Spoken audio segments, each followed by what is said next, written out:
Nowadays, non-communicable diseases like heart disease, stroke, cancers are becoming more common than communicable diseases. I am Dr.D.K. Baruah, consultant cardiologist, director invasive cardiology, Apollo Hospital, Visakhapatnam, is going to talk today on heart disease.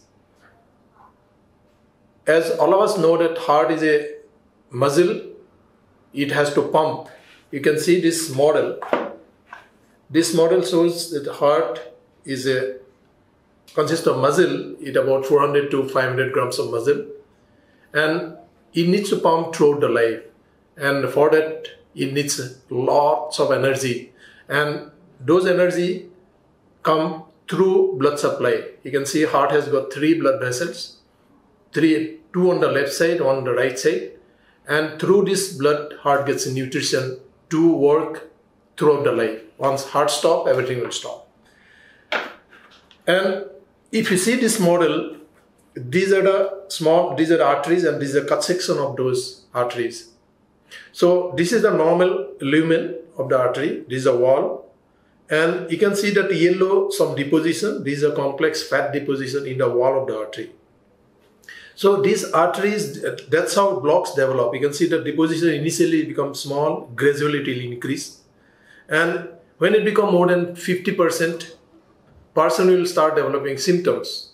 Symptoms will be initially with the exercise. Suppose he climbs up, goes high up, or fast walking, he can get some discomfort. Heart discomfort comes like a burning sensation or heaviness in the chest.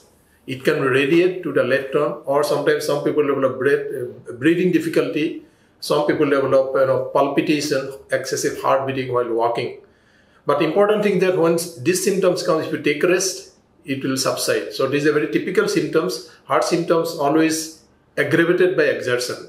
So once become 50% to 60% block, they can develop initially with exertion. And if that become more and more severe, they can develop symptoms in very mild exertion, like going to bathroom, going to toilet, they can get symptoms. And if this thing happens suddenly, rupture, it will expose to the blood circulation, and it will produce a clot here, and that clot will close this artery, and person can get a heart attack. So once heart attack comes, then blood supply to the distal to the block will come down, and that area of the heart muscle will get damaged. And during that time, they can develop various complications like heart beating problem, heart failure, and they can have a sudden death. So this is in a nutshell how heart disease develop. So now, why do you develop this heart disease? There are factors of heart disease. Important factors all of us know, like diabetes, high blood pressure, high cholesterol, tobacco chewing, smoking, gutka, obesity, then family history of heart disease very early age, less than 45 years in the family, then lack of exercise. These are the major factors which all of us know that.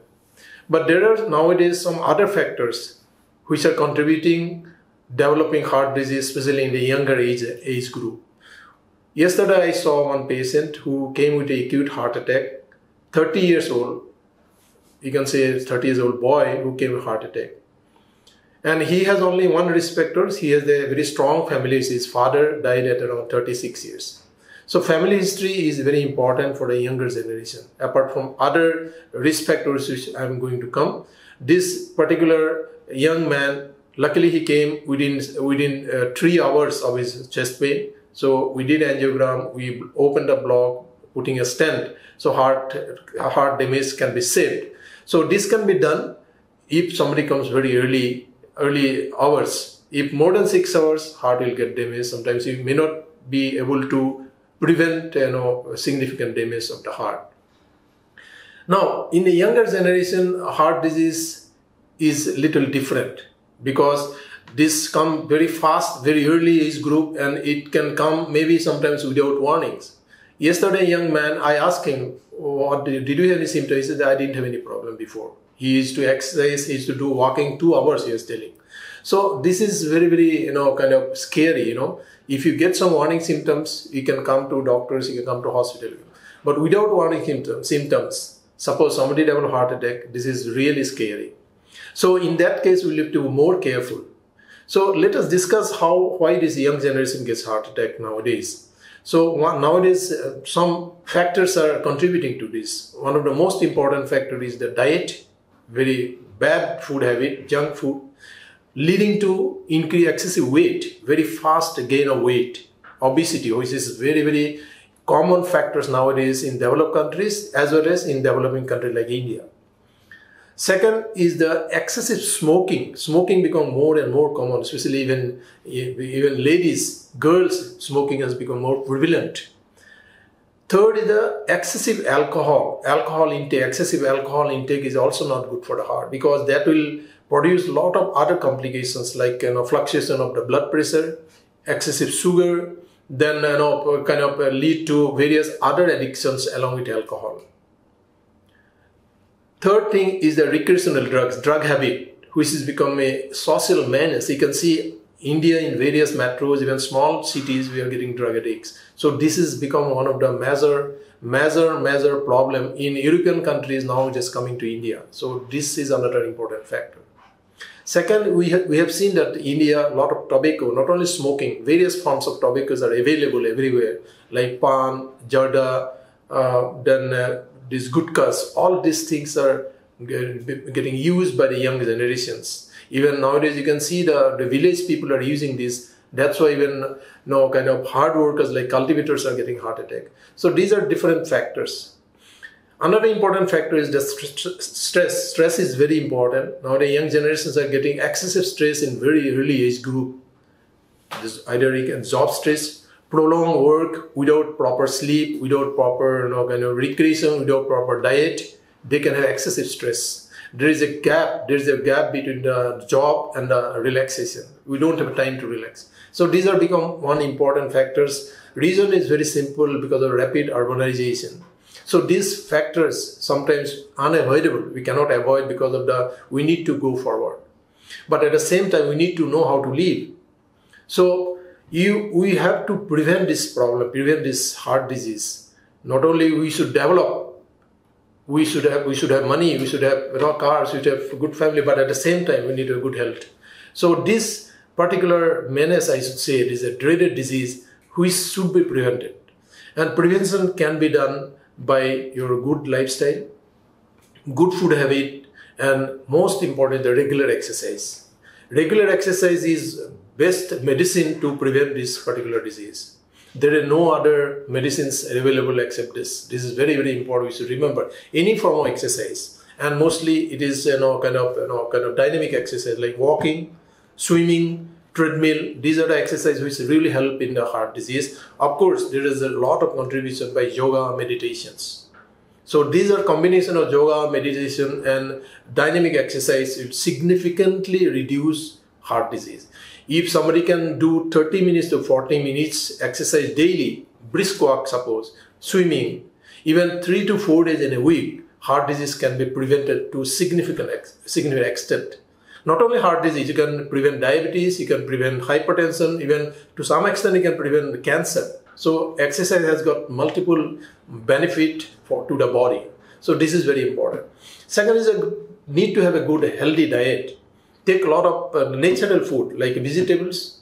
You can take fruits, and you can take more of a cooked food, not of a fried oily stuff. So food habits should be more healthy, not a junk food. And you should take a regular food, not excessive food. No need to take excessive food. Regular minimum food you should take, which is a balance, which is called balanced diet. And of course, finally, you should know how to bust the stress. So stress is a part and parcel of life, but we should know how to take care of the stress. So relaxation is very, very important. We can relax in various ways. And that techniques you should know: going out, going with friends, going for a movie, going to shopping, marketing, all these different factors, different stress busters are there. So we should learn how to reduce our stress. This is very important. So these are the different preventive aspects. So second important aspect in this particular disease, the early detection.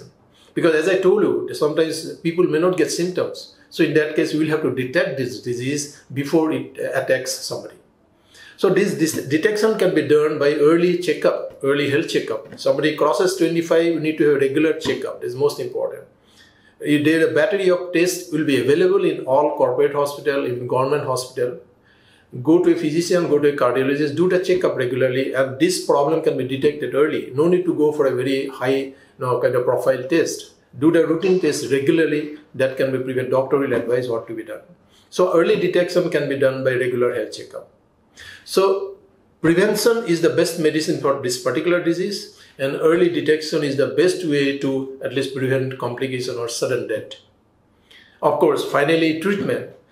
After doing all this kind of thing, also sometimes we can get heart disease. So once somebody get a heart disease, there are treatments. Good medicines are available. Early stage medicine can prevent further progression and the symptoms can be relieved. But you need to have a regular checkup and regular medication. Second, once their blocks can become more severe, then you can go for tests like an angiogram. The doctor will advise, and block can be detected, and that can be treated by doing angioplasty or doing surgery. So treatments are available, and one thing I should tell, that once you do angioplasty and surgery, it is not that everything is over. These blocks only, we are not opening the block, we are treating to some extent. These are some kind of palliative. You can have a quality of life, longevity will increase, but it is not that disease is cured. So always problem is there, so we need to have a regular checkup, regular medications, and to have a proper quality of life, to have whatever surgery done, whatever angioplasty done, to get a more prolonged benefit, you need to have regular medication and checkup. So these are very, very important factors relating to this heart disease. So prevention, detection, and treatment. These are the main steps of this particular disease. And I hope this talk has given some idea about this particular heart disease. And I wish all of you a healthy heart. Thank you.